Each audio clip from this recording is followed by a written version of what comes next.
दोस्तों आपका स्वागत है मेरे इस छोटे से ब्लॉग में। ये ब्लॉग रहने वाला है 14 से 15 मिनट का और मैं आज आपको दिखाने वाला हूँ अपने जहाज़ की सेकंड डेक, जिस सेकंड डेक पे जहाँ से एलिवेटर जी डेक से सेकंड डेक तक जाता है। और आप बने रहिए इस वीडियो को एंड तक ज़रूर देखना। अगर वीडियो अच्छा लगे तो लाइक शेयर और सब्सक्राइब ज़रूर करना। अभी मैं सीधा आपको चेंज करके लेके चलता हूँ ECR में, ठीक है भाई।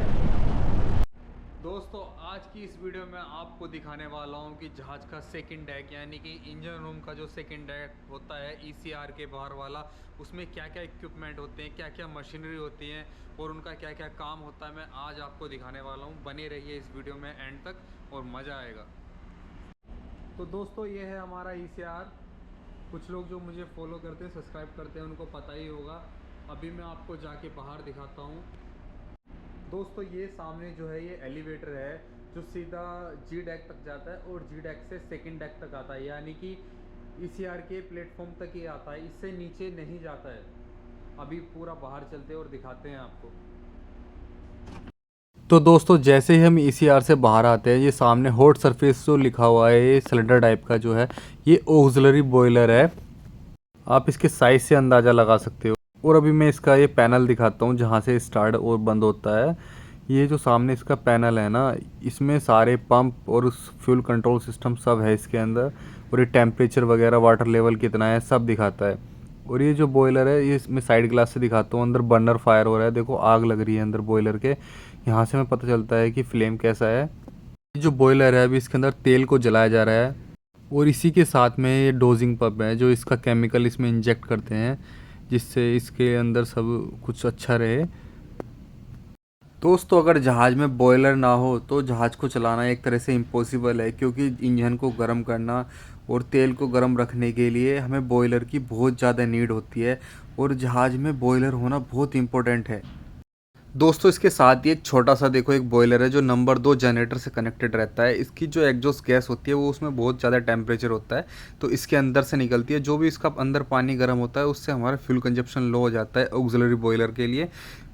फिर ऑक्सिलरी बॉयलर के साइड में एक पंप होता है, इसका पानी निकाल के हम इसमें डाल देते हैं पंप के ज़रिए से, और फिर ये अंदर फायर करता है जिससे अच्छा स्टीम प्रेशर बन जाता है। ये सामने देख सकते हो आप, ये इसका बर्नर है, आपको जहाँ पे एक फ्लेम दिख रही होगी हल्की हल्की। ये दोस्तों अभी हमारे जहाज़ का बॉयलर जैसे चालू है, आपने देखा है सब कुछ। अभी हमें सब कुछ चेक करना पड़ता है इसमें, जैसे फ्यूल प्रेशर कितना है हमारा और डेली कंजप्शन कितना है हमारा, सब पता चलता रहता है यहाँ से।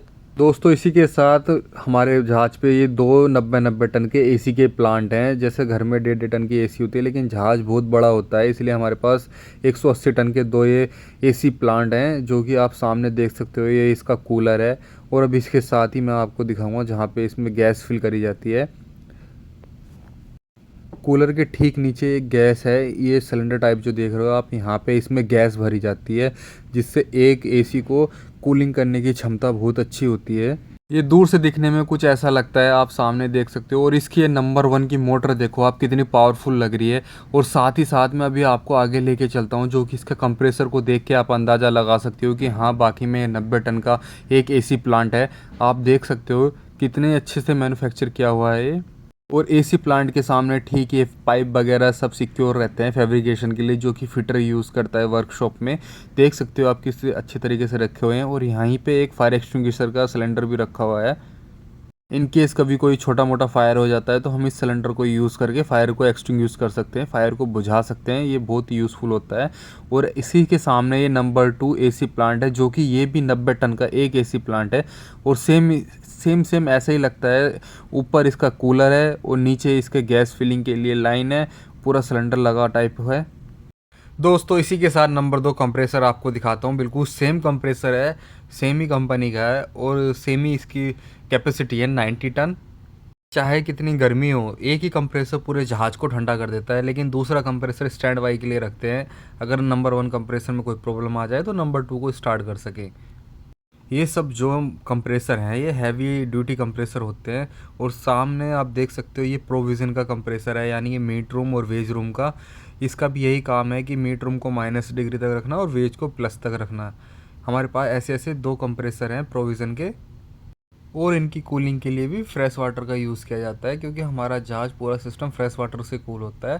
फ्रेश वाटर को सी वाटर से कूल करके सब यूज़ में लिया जाता है। आप देख सकते हो ये छोटे छोटे होते हैं क्योंकि इनकी ज़्यादा बड़ों की ज़रूरत नहीं होती। ये मीट रूम होते हैं जो कि एयर टाइट वाटर टाइट सब होते हैं। और अपना बेज रूम भी ऐसा ही होता है। सामने देख सकते हो ये छोटा छोटा कंप्रेसर। और यहाँ पे प्रेशर गेज है, अपना क्या प्रेशर चल रहा है अपना सिस्टम में वो सब दिखाता है। और ये सामने गैस बोतल है, ये बीच वाली नाइट्रोजन है और साइड वाली फ्यून बोतल है। और ये साथ में ही इसके मोटर वगैरह रखी हुई हैं स्पेयर की। और जैसे ही बॉयलर से आगे निकल के जाते हैं और सामने देखते हैं ये हैच जो खुला हुआ है इसको स्काईलाइट बोलते हैं। जबकि डेक से कोई सामान नीचे लोअर किया जाता है मेन इंजन प्लेटफॉर्म में तो यहाँ से ही किया जाता है। पहले इस हैच कवर को खोलना पड़ता है और इसके सामने ही सीधा वर्कशॉप है। दोस्तों अभी मैं सीधा लेके आया हूँ आपको सिलेंडर ऑयल के पास। ये सामने जो टैंक देख रहे हो छोटा सा, ये सिलेंडर ऑयल का टैंक है। इसको हम जो ऑयल इसमें फिलिंग किया जाता है, सिलेंडर ऑयल बाहर से लिया जाता है लेकिन उसको ब्लेंडेड करके, क्योंकि वो ऑयल बहुत हार्ड होता है, उसको अपने जो मेन इंजन का सम का ऑयल होता है उसको मिला के इसमें टैंक में फिलिंग किया जाता है। मिलाने के लिए हमारे पास ब्लेंडेड मशीन होती है। ये सामने 3 अलार्म है, 1 2 3, जहाँ मैं अभी हाथ रख के दिखा रहा हूँ आपको। इसके नीचे ये वाल्व है जो कि आउटलेट वाल्व है। और ये सामने जो ड्रेन वाल्व है आप देख रहे हो, और ये जो है इसका टैंक का आउटलेट वाल्व है। और ये जो सामने मैंने आपको ये अलार्म दिखाए हैं, और इसी के साइड में मैनहोल डोर और ये स्टेयर हैं जो कि सिलेंडर ऑयल टैंक के ऊपर चढ़ने के लिए काम में आती हैं। ये सब चीज़ें जो हैं ये सेकंड डेक पे ही हैं। देखो कितना बड़ा डेक होता है। अभी सीधा मैं आपको वर्कशॉप में लेके चलता हूँ, जो कि हमारा वर्कशॉप एक फैब्रिकेशन के लिए और सारे टूल्स के लिए यूज़ में आता है। यहाँ पे सब कुछ होता है, ड्रिल मशीन से लेके वेल्डिंग मशीन से लेके वेंच वॉइस से लेके सब कुछ यहाँ पे होता है। यहाँ सामने ये देखो वेल्डिंग मशीन देख सकते हो, इसके अंदर ये हीटर है, इलेक्ट्रोड हीटर, और सामने गैस बोतल के लिए पाइप लगे हुए हैं। और ये देख सकते हो आप सामने एक कार्टन है जिससे बाहर वेल्डिंग करना जाए, और सामने लेथ मशीन है। आप देख सकते हो वर्कशॉप को कैसे डिज़ाइन किया हुआ है कि जहाज़ में कुछ भी चीज़ स्टक हो जाए या कुछ भी प्रॉब्लम आए तो हमें बाहर से जाने की, किसी को बुलाने की ज़रूरत नहीं है, हम सब कुछ जहाज़ में कर सकते हैं। और सामने फाउंटेन है वाटर का।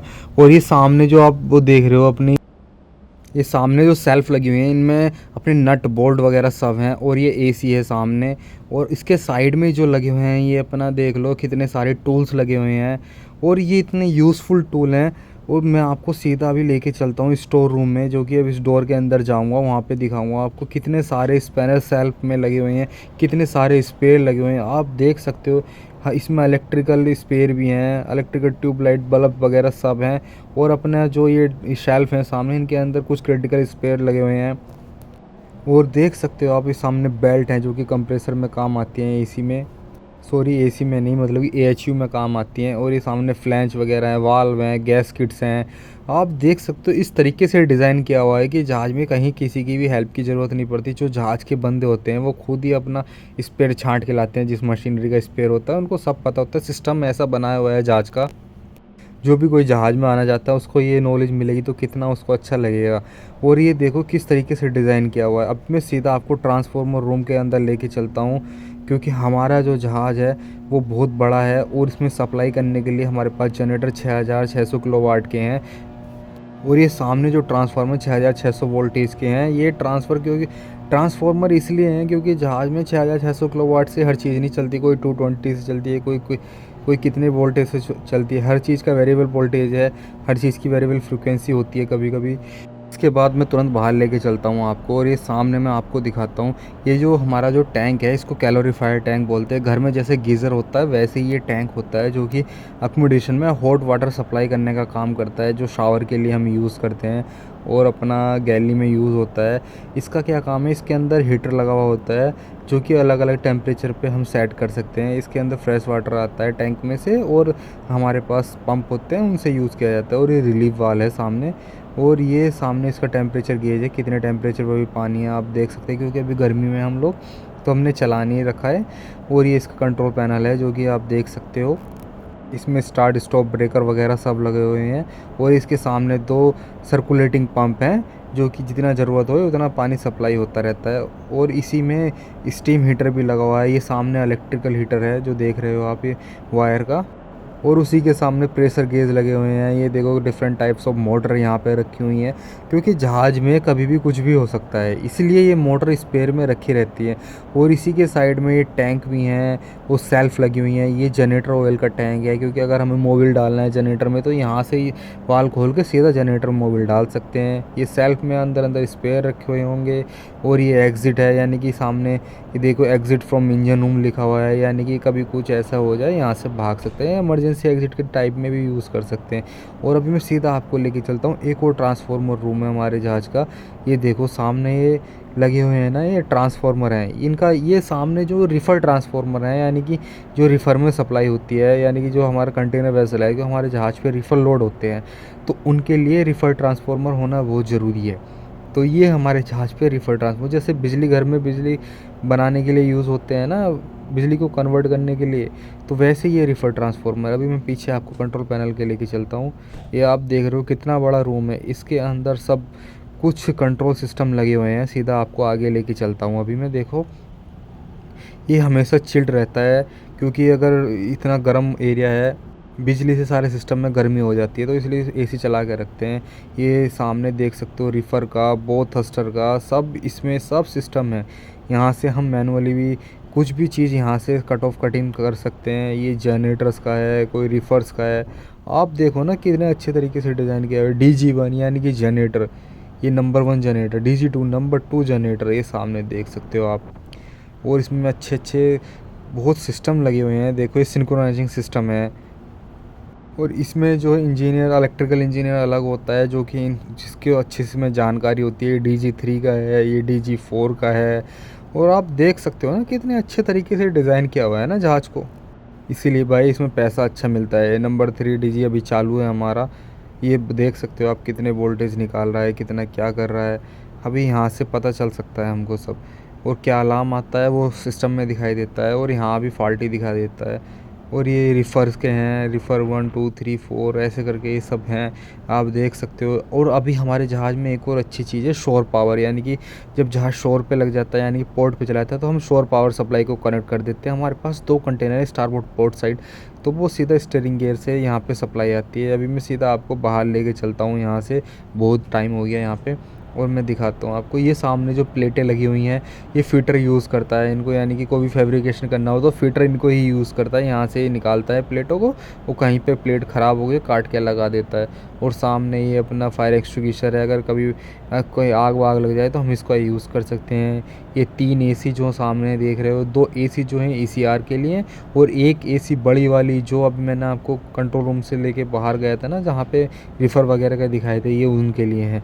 और ये जो AC हैं कंटिन्यू सप्लाई करती हैं, बस जब गर्मी होती है तब इनका यूज़ ज़्यादा होता है, जब गर्मी नहीं होती तो इनको एक को बंद कर देते हैं। लेकिन सिस्टम तो कूल करना ही पड़ता है ना। और सामने इसके AC के सामने वाटर सर्कुलेटिंग पंप है, हॉट वाटर सर्कुलेटिंग पंप। इसका क्या काम होता है एकोमोडेशन को, क्योंकि घर में तो हीटर होते हैं, यहाँ पे हीटर नहीं है, यहाँ पे स्टीम से पानी को गर्म किया जाता है, और अकोमोडेशन में AHU के द्वारा गर्म हवा को निकाला जाता है। यानी कि ये AHU में जाएगा और हवा को गर्म करेगा, और हवा गर्म होकर सीधा अकोमोडेशन में जाएगी, जिससे अकोमोडेशन को गर्म किया जाएगा। क्योंकि कभी कभी हम जाड़े में भी जाते हैं, क्योंकि हमारा जहाज़ एक देश में तो रहता नहीं है कि गर्म गर्म हो, कहीं भी कभी ठंडे में भी जाता है। और इसी के साइड में CO2 का फायर एक्सटिंग्विशर है, क्योंकि अंदर इलेक्ट्रिकल इक्विपमेंट है। और ये दोनों पंप स्टैंड बाई रहते हैं, कभी एक चलता है कभी एक बंद रहता है। और सामने फायर होस देख सकते हो आप। और ये सामने बॉयलर के वाल्व हैं, steam valves for boiler, gaskets, ये सब रखे हुए हैं। ये बोटल्स हैं, यहाँ पे गैस बोतल हैं। और ये सामने आप देख सकते हो, ये EBD है, इमरजेंसी की ब्रीथिंग डिवाइस है ये, जो कभी आग लग जाए जहाज़ में तो बाहर जाने के काम में आता है। आप देख सकते हो हर तरीके की सेफ्टी को किसी भी तरह से नज़रअंदाज नहीं किया गया है। ये जैसे अभी बात ले लो, अब वर्कशॉप की बात ले लो, सामने देखो कितने स्पैनर हैं, कौन सा स्पैनर कहाँ लगेगा ये हमें पता चल जाता है। लेकिन स्पैनर ऑन बोर्ड होने भी तो ज़रूरी होते हैं, इसलिए सामने स्पैनर वगैरह और आई वाश बोतल, fire extinguisher, red sheet, sockets, Allen bolts, ये सब यहाँ पे मिलते हैं। यहाँ पे बोर्ड भी है, कहाँ कौन सी डेक पे क्या काम चल रहा है पता चल जाता है। ये स्पैनर देखो अभी जैसे जहाज़ में काम चल रहा है, ये sets of screw driver, sets of spanner सब लगे हुए रहते हैं जहाज़ में। और ये देखो वर्कशॉप में ईबीडी भी है और म्यूजिक सिस्टम भी अच्छा है, कभी कभी कुछ म्यूजिक चला के भी काम कर सकते हो। ड्रिल बिट्स वगैरह सब लगे हुए हैं। सामने देखो फिक्स ड्रिल मशीन है जो कि बहुत हैवी ड्यूटी मशीन है। और ये सामने ग्राइंडर वफिंग मशीन भी है इसके अंदर। आप देख सकते हो जहाज़ में हर चीज़ को ना बहुत अच्छे से ध्यान में रख के जहाज़ को बनाया गया है।